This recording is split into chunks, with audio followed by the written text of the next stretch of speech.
Good evening all on PlayChess.com and streaming to YouTube. Okay, so I thought this week I would interrupt the Fischer-Spassky match to check out Dortmund tournament in Germany. Very strong tournament. Like many of these special tournaments, sometimes the local Grandmasters get to play against strong international opposition. And Caruana was one of the invited to play in this. So Fabiano Caruana, 2805, one of the highest rated players in the world. He had a rocky start to this tournament, and I'm not going to go over the first two games, but I will say the results of the first two rounds. He drew in his first round against Nepomuceni, and he lost in his second round to Wesley So. I want to focus on what happened after, which was incredible. So round by round, from round 3 to round 7. Let's have a look what happened. So this is in round 3. So he's on half out of 2. And he's got the black pieces. We're going to flip the board.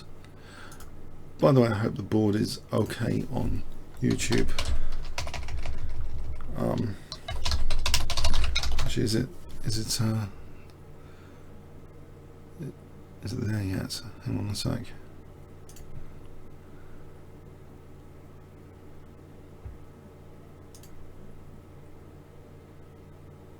I can't see it on my preview. Good. Anyway, I'm being told it's good on my preview. I can't see anything, so I believe you. I have to believe you. Here, we're ready to go. So George Mayers kicks off with knight f3. It's a very popular first move. Not too committal, not putting a pawn in the centre. Wait and see what black will do.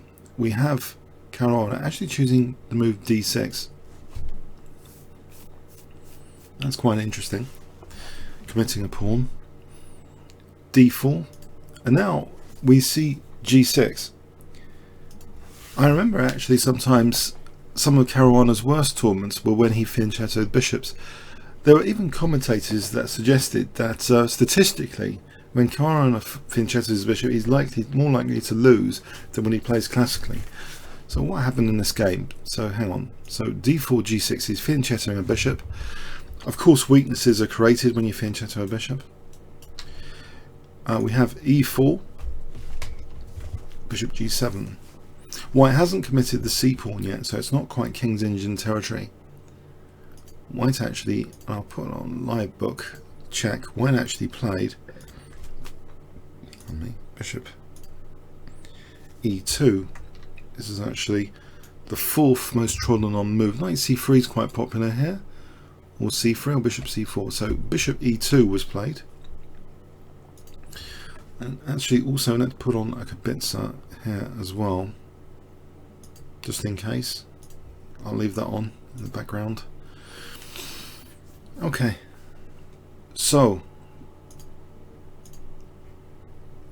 we have knight d7, not yet committing the kingside knight, so maybe black's going to go for an early e5. An advantage of an early e5 without committing the knight to f6 means of course that the knight might be going to e7, pardon me, rather cheekily. If the pawn can be encouraged forward, then we've got f5 in one go, without having to get the knight out of the way of the f pawn and then play f5 later. And in fact, this seems to be the idea. We have c4 and this quick e5, so trying to get white to play d5 here, because then knight e7, and then we can play f5 later in one go, maybe with some preparation with h6, just in case there's knight g5 to e6. White doesn't play d5 here. Well, d5 is very rarely played actually. In fact, it's almost a strategic blunder to play d5 here. It really isn't played. Statistically, knight c3 over 1,000 games. Just playing knight c3 here. There's no need at the moment. With the knight on d7, actually there's not enough pressure to provoke d5 in any case. So knight c3, just saying, look, you can take on d4, but I'm not playing d5 just yet.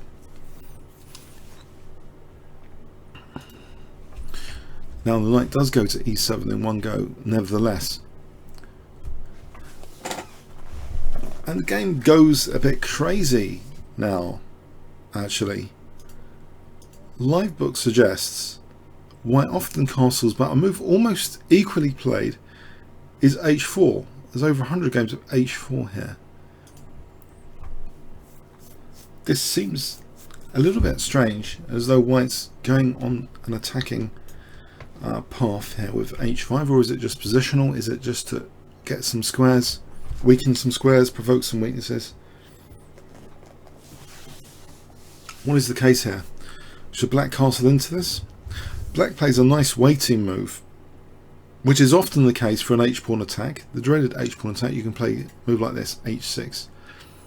So any h5 you can play, then g5, you can react with g5, no problem, usually. White now plays, usually plays h5, but he didn't. In fact, 21 games, pardon me, with h5 in Livebook. Just to give an example here, g5, d5. I think the point is white's going to have some light square play here. The light squares seem pretty good for white with this pawn on h5. But the way white played it, yeah, he didn't do that. He actually played g4. g4 here. Interesting. How does black react to this? So white's threatening perhaps not just h5 but g5 as well. Quite menacing, maybe. Actually, we have this move which is like a forcing move, knight b6. Looking at c4. And, well, not actually a forcing move. Actually, it's not a forcing move. But, okay, it's more of a waiting move. So is it going to be h5 or g5? We have g5. H takes g, bishop takes g5. And the point of white's play, it's interesting, it's pressure. Where is the black king going to reside here? White's kept his option open for d5 later, giving him a space advantage. We have bishop g4.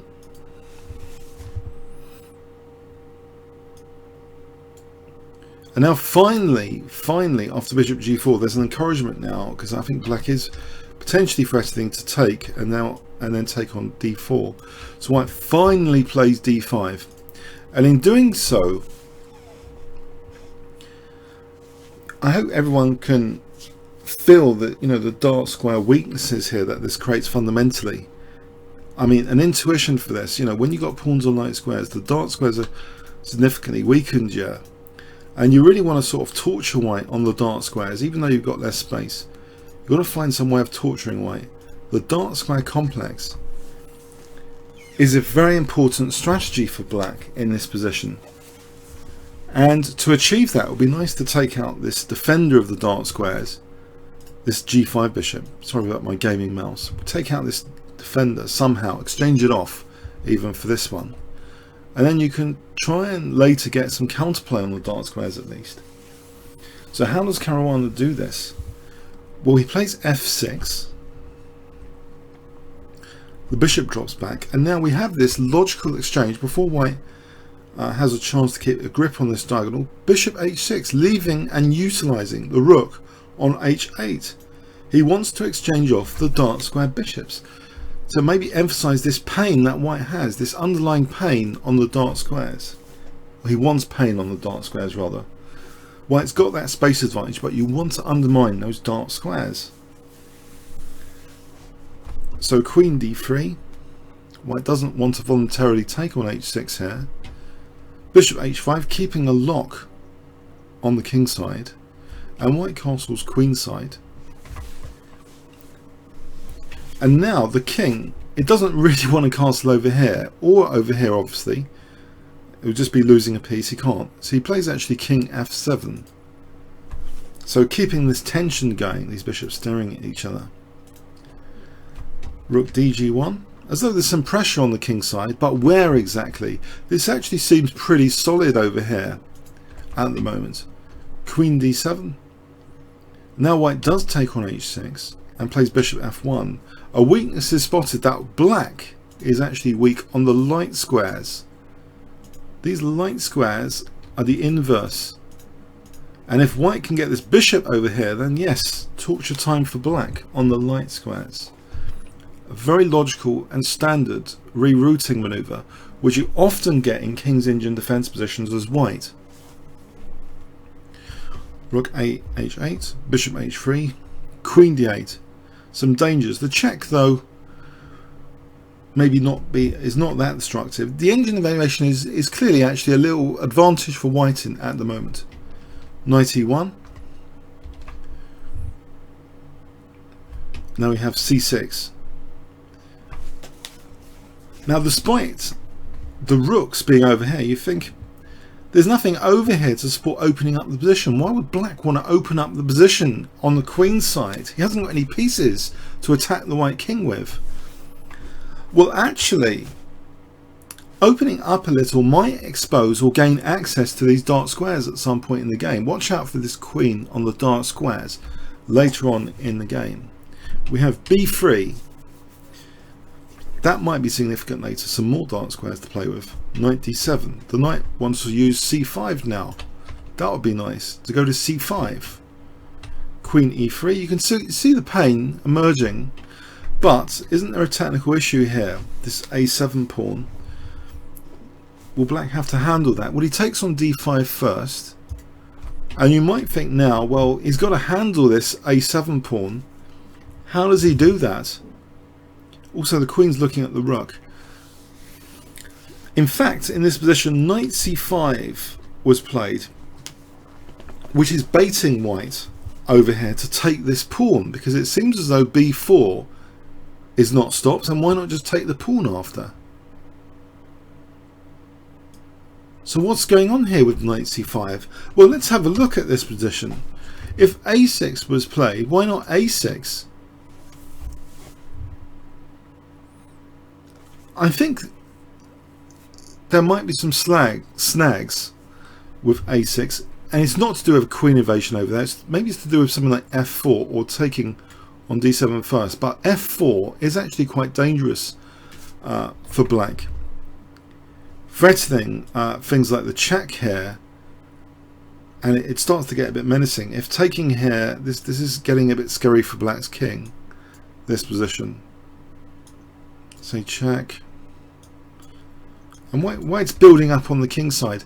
So I don't think white should be given too much time to do this sort of thing. So anyway, we see this knight c5. It's as if Caruana is saying, you know, leave my king alone. Win an a7 pawn later. I want to get some counterplay on the dark squares.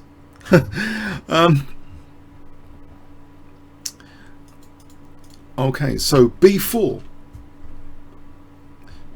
Pardon me, b4. I've got an auto mouse scroll, which is slightly annoying. I have to get rid of at some point. So b4 is going to win that a7 pawn. And yes, why not take the a7 pawn? Is it really a poisoned pawn or something? The black rooks are over here. Why not take this a7 pawn? Let's see. I mean, what do you guys think? Would you take the a7 pawn if I give you 27 minutes? No, 20 seconds. 20 seconds. Would you, as white, would you take on a7? Is it a poisoned pawn? What do you guys think?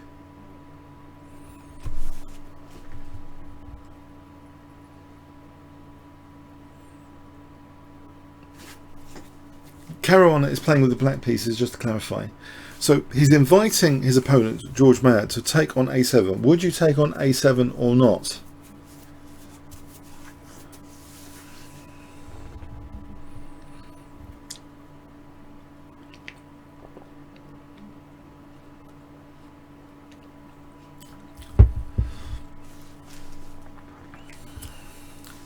Well, someone's saying, of course not. Poison? Why is it poison? There's nothing there. There's no forcing moves. The engine says you can take on a7.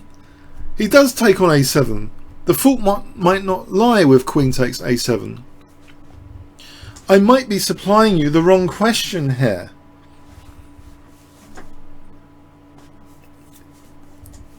Okay, what is the question about this? Maybe it's about destabilizing white slightly, getting white off balance to take on a7. There's actually no immediate refutation, but in a general sense, I think this idea of trying to get your opponents off balance, not focusing their resources on a particular area, especially around your king. So it's a practical idea here. There's no immediate refutation, but there are some forcing moves, and one is played queen c7. So hitting the knight, but the queen just goes back, and what's the big deal? We have now, sorry, queen goes back. Okay, I have to train this mouse. I'm going to give it a thrashing after this. So knight b6 was played, or maybe not. I'm going to use the arrow keys. Pardon me. I'm going to use the arrow keys, not the mouse. Knight b6 was played. And black is now threatening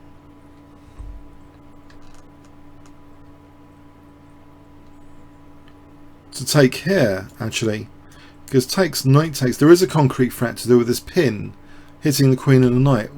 The white king gets out of the way, so white still okay. He survived that little trick. We have king g7. But here, technically, white is doing well, and he actually kicks the queen away. The queen has to support the knight on b6 or attack somehow something else. But the queen just goes back to d8 here. I don't think this is enough to sacrifice the knight like this. This isn't enough for black. This position is not enough, apparently. There's some tactics, but it's refutable, it seems. It favors white. So actually he humbly just goes and protects his knight with queen d8. And white does stand very well. f3 was played. Maybe that's one of the better moves, in fact. So rook f8. Rook g2, and yes, you might think this is a total mystery. Why was the a7 pawn given up? And I've played through this game 3 times, and all I can think of is it destabilizes white away from the sector of the board where, you know, an easy knockout could have occurred. Black's king throughout the game is safe, is not shaking, and potentially, you know, there's some weaknesses around here.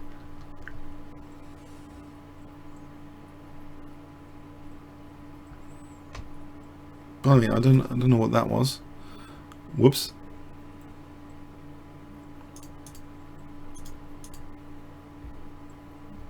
There's some weaknesses around the king side.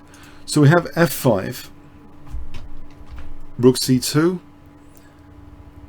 and now white is threatening knight c7. And if he gets into e6, that's end of game.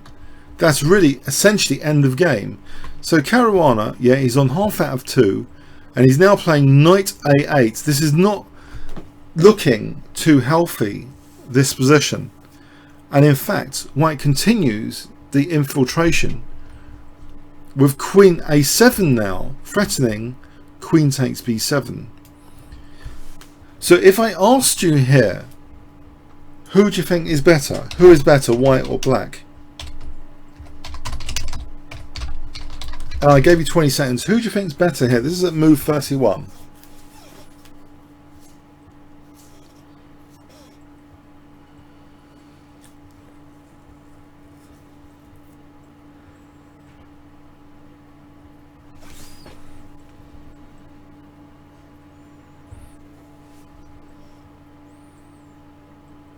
Yes, it seems white. Yeah, white.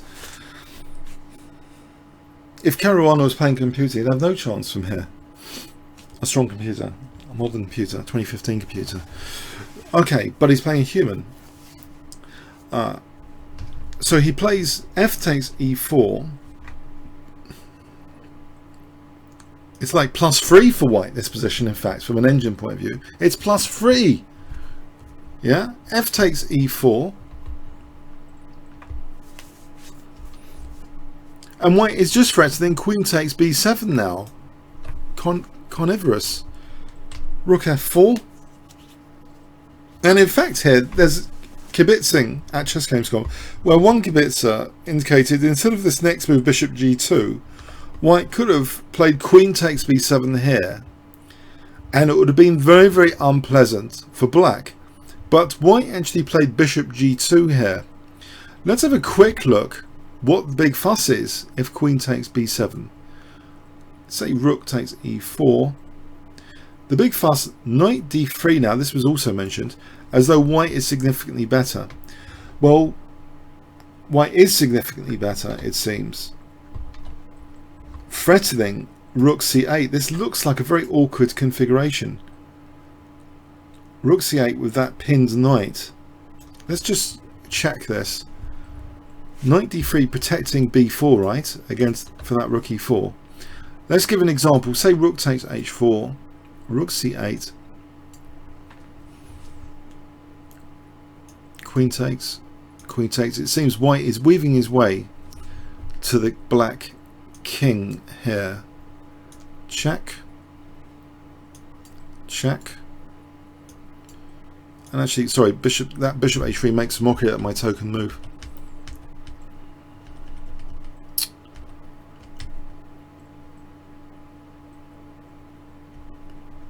No, rook c8 is crushing here.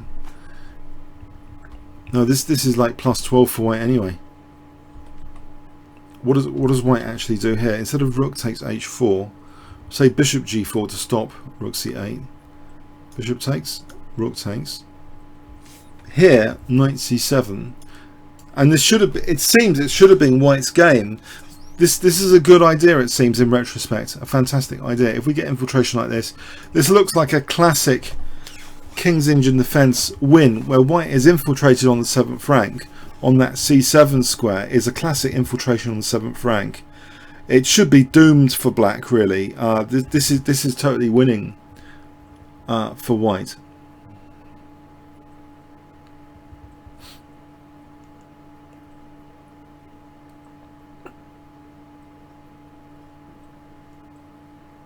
Sorry, I've muted. Sorry, is it muted? Is it okay now on stream?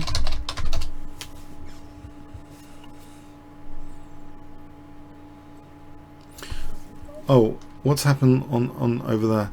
So yes, sounds fine. Okay, we'll carry on. Okay, thank you. So it seems as though at move 33, white has made a critical error. It does seem as though by protecting the pawn with the bishop instead of this knight move, because the bishop is actually supporting c8, right? So actually what we're essentially saying is the bishop was beautifully posted on h3, and if only white had played knight d3, then that bishop would have been very, very useful for this rook c8 later after taking here. It would be very, very nasty for black. But he played the retreat bishop g2, and it's still okay. It's not great for black, but it's not as busted after bishop g2, it seems. And in fact we have this nuisance move, bishop d1, being played. A nuisance move. If rook c1, I'm not sure there's a big deal, but bishop e2 is annoying. Another nuisance move. So actually white after this played rook d2, bishop g4. Again, still white's better, and he does take on b7 here. Now we have rook f7, and the queen wants to get out of this theoretical firing line. He plays queen a6, and now we have knight b6, but somehow this position isn't as dead for black as what we saw, because here it seems black might be threatening things all of a sudden. There's some threats on the horizon, like maybe even taking here. Let's just have a look. If white didn't do anything in this, well, white played knight d3. If he plays, say, a3, that might not be a way of demonstrating it. Hang on. Rook g1. No, knight c4 is on the cards anyway. Whoops. Knight c4 is on the cards. We have knight d3.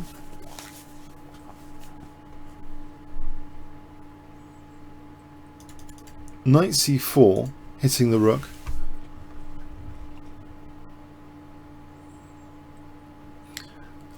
And here apparently rook f2 might be a good idea, challenging this f rook. But instead rook c2 was played. And somehow Caruana, I don't know, he can't really be talked of as a great swindler or anything. But he did manage to get out of a -3 position, and this now doesn't seem so clear about what on earth is going on in this position, because bishop c8 hitting the queen, and all of a sudden here, you know those dark squares I've been talking about in a theoretical sense from earlier, they're made use of by black. Black's making great use of these dark squares now after knight e3, forking the rook and bishop. The rook keeps protecting the g2 bishop. This is taken, and again black now, and this really shouldn't have happened if you saw earlier, is playing this queen b6 move. Look at all those dark squares that I've been talking about theoretically earlier. They look great for the queen to come in and cause some damage. Black also not just has dark square pressure, but this f file could be useful. And in fact, this culminates in a disastrous combination coming up. Whoops. a4 is played. And black's better immediately after a4. This has already become equal, this position, after queen b6. Black has sprung into life magically. He's done a Houdini act, somehow giving up the a7 pawn, destabilised white into some weird technical plans, well, that he could have executed well if he had left the bishop on h3. But it seems black has got an enormous amount of counterplay in this position now, hitting the knight and threatening to come into e3 at the same time. It seems if white wants to stay in the game, he has to play super accurately now. All his advantage seems technically gone. If knight takes d6, this would have been the best move apparently. For something like this seems like a computer continuation. It is a computer continuation, and apparently white's okay just about. That's how bad things have got. If that's the best move, then that doesn't seem particularly great. White played a4, and now black gets some big advantage. He plays queen e3. This is horrible. e4 is weak, d3 is a loose piece, and the queen has been sucked into no man's land. How on earth did this happen? It's a total disaster. The queen should have supported, in theory, this 7th rank. This pressure on the 7th rank. It shouldn't have been embarrassed like this, where the black queen is running rampage now in white's position across all those dark squares. It doesn't matter that black is 2 pawns down. Look at all this air around the white king. Look at all these loose pieces everywhere. Pardon me. After queen e3, all these loose pieces. So white plays rook d1, and this is combination time. Black to play here. Can you see a strong forcing move in this position? Black to play if I give you 20 seconds.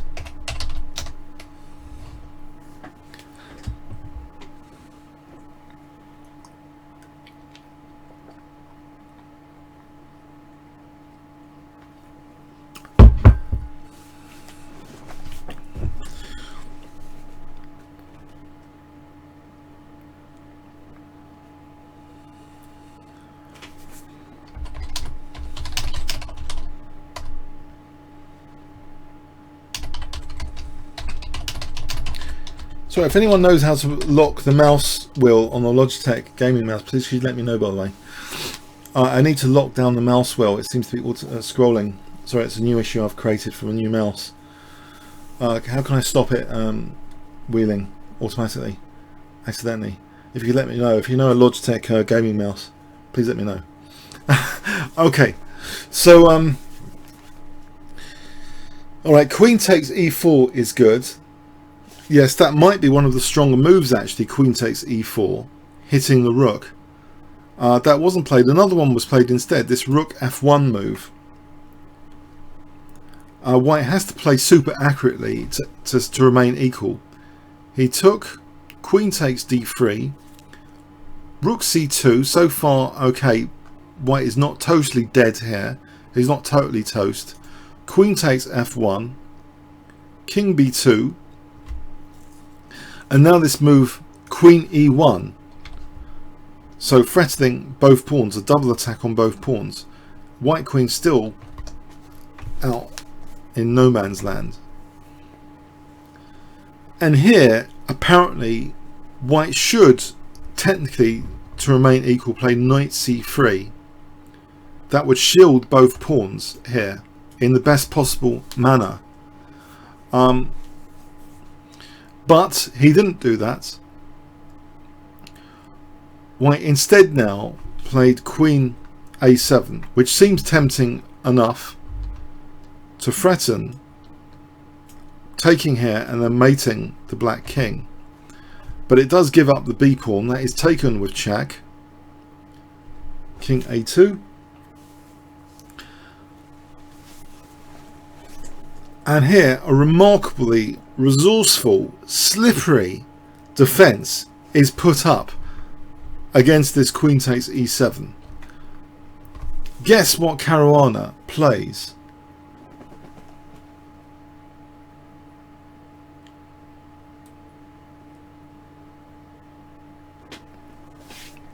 Sorry, the button on the bottom. Right, thanks. Okay, so what does black play here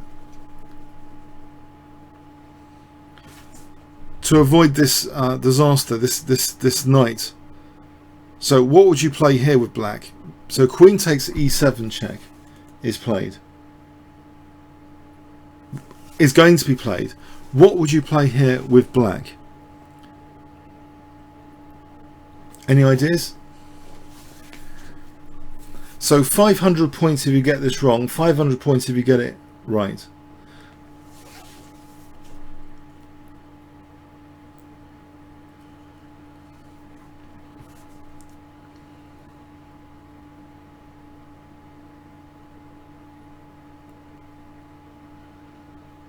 Okay, it seems he played the most accurate clinical move here, which was king f6. That gives black the advantage here. If he played king f8, apparently check. This isn't as good. You can try and sack the bishop. This position.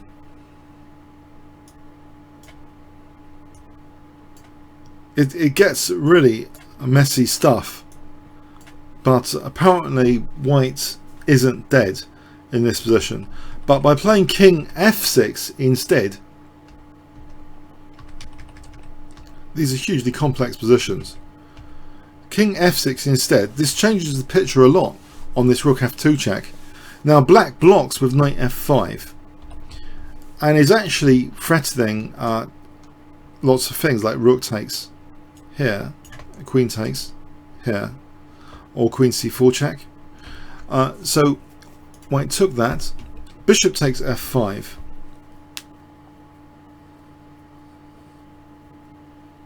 So he's given back the piece which he won with rook f1. And black on pawns is equal here. But it's a very, very dangerous position. Queen b1 check, followed by nasties like rook takes h4. It seems white's queen is slightly out of play here. And he doesn't help matters with this next move, queen a8. It's a very difficult position now for white. And after rook takes h4, white is actually faced with a mate in 4, starting with check, and then rook h3 check. In this final position, white resigns, and there's some question marks for various people looking at this game. Why didn't white play this like check on d8? Couldn't he keep the checks up? So let's examine this final position where white resigned. Okay, so queen d8 check here. Now if check here, we have king h6. If here, the king escapes over here. If queen e7, king h5. And if queen over here, king g4, and then we've run out of checks, and black is threatening the queen, this pawn, and say the queen runs across here, then queen b1 check, rook h3 check is pretty devastating. It's like a forced mate. So this final position is indeed pretty gloomy. After rook takes h4, white's king has been weakened. He's falling to bits. Black is also a pawn up. Does anyone want to try different moves in this final position, or are you convinced that black is indeed winning this?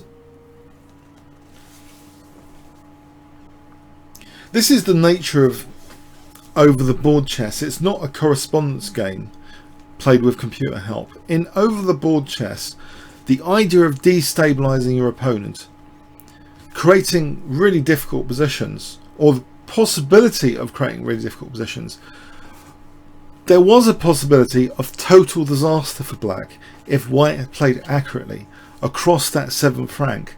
The bishop retreat seems to be the critical error. When the bishop was on h3, it supported rook c1 to c8. Black came back here, giving back the piece, and white's got tons of weaknesses in the final position. There's no perpetual check even. A very, very difficult game. It just shows the practical nature of over the board chess to some extent. That opponents cannot play accurately all the time, and you put them into difficult positions. You try and maybe lure their queen away from their king. You try and create weaknesses which eventually creak when interesting things happen. Yeah, I think white was under time pressure, by the way. Question on that. Okay, the other games I'm hoping are less complex. This could be a long session because I do want to cover all 5 games. Okay, so did anyone get anything at all from this game? Because this is one of 5. Anything from this game?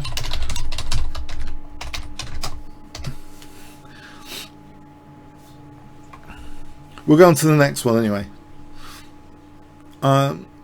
Very, very complex.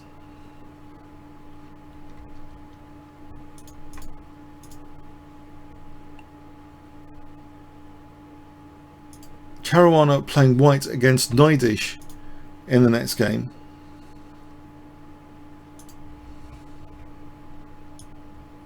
Arcadia Naidish getting the PGN.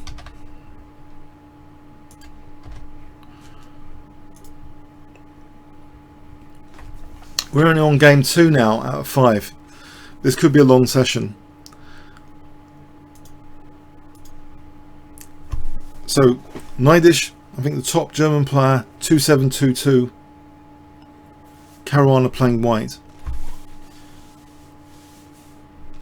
Plays d4, knight f6,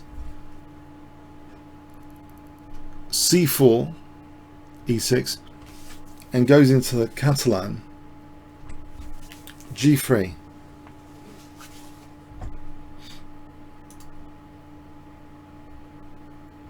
Is this okay? So Catalan territory. d5, bishop g2. Black is often taking this pawn here, or bishop e7, he takes the pawn, knight f3. Black is often playing knight c6 in this position. This is also a popular move, c5. So we're still in very well trodden Catalan territory. Queen a4 is the main move. Bishop d7, taking on c4. And the main move here, this is still book, b5. This is where we come out of book actually. White apparently here usually plays queen d3. There's 217 games in live book with queen d3. So I'm sure some of you might be Catalan enthusiasts and are aware of this. Are any of you aware that queen d3 is the main move here? It seems logical enough, keep an eye on d4, but actually a more mysterious looking move, at least to me, was played, and it's only one in live book, queen c3, because it seems to be just asking for some tempo gains on c3. Like, you might think in the future b4 might be handy, or a knight move to hit the queen. But yeah, queen c3 was played. Does that make such a big difference? Well, we're out of book. C takes d4, knight takes d4, knight takes d4, queen takes d4, and there doesn't even seem to be any transposition games, unless I'm misreading this. This position seems to be a rare bird's position. It's crazy.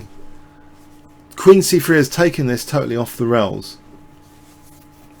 Hang on a sec. What would the games have gone out with queen d3? I can't let this one go. Black's never usually taking on d4 for a start in this position. Usually rook c8, d takes. There's 100 games nearly from here, and we have this sort of position. It's very, very different.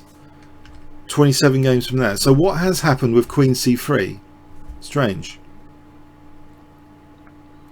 It's really taken the game out of book, this particular position. It seems the queen is not so easy to attack. White is threatening that rook here. That surely will move. And it does move to c8. We have bishop f4. And you might think, well, we can hit the queen with bishop c5 with tempo. Isn't that developing a piece of tempo? That is played. The queen now drops back to d3. Queen b6, which restricts this rook, of course, nannying this pawn now. And also, in fact, black might be threatening knight g4 very crudely. The sort of thing I like to play in bullet chess. This f2 pawn is vulnerable. But here, knight d2 is played. And if knight g4, I think just knight e4 is adequate, actually, to hit the bishop and protect the pawn rather elegantly. So there's no point doing that. Black just castles. And we have knight e4 anyway. Interestingly, well, the engine's indicating to take care, just take this knight off. In the game, we have what seems to be a total waste of time.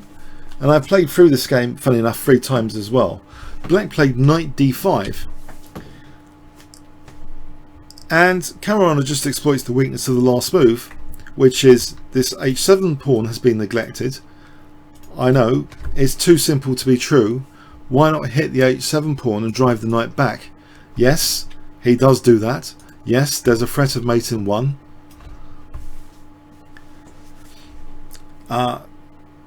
It seems g6 might be sensible here. If the knight does go back, I think there's a big problem here actually tactically if the knight went back. The knight can't so easily go back in this position. Can you see why? There's a little tactic in this position. White to play. If the knight simply went back, what does white play in this position? A cute little tactic.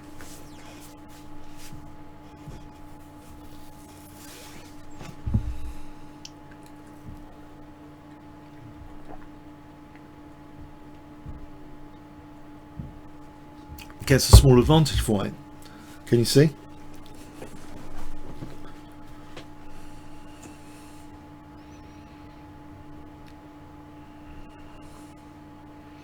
Actually, there's two moves. I'll give you 500 points for both moves, actually. There's two moves.